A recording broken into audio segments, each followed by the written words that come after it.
If your Subaru WRX keeps dropping Apple CarPlay mid-drive, you're not alone, but the fix is usually simpler than you think.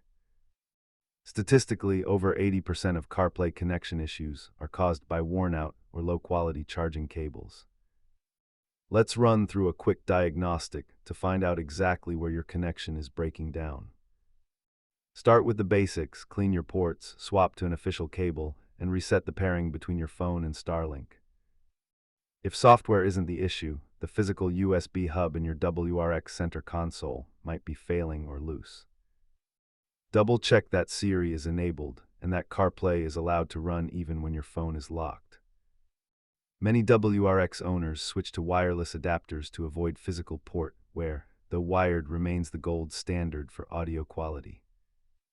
As you can see, a simple cable replacement solves the vast majority of disconnect issues for Subaru drivers. If you're still stuck, try a hard reset by holding the power knob for 10 seconds until the system reboots. Keep a high-quality MFI certified cable and a cleaning tool in your glove box to handle future connection drops. Pro tip: ask your dealer to check for Starlink firmware updates every time you go in for service. With those steps done, your WRX should keep the music and maps flowing. Safe driving.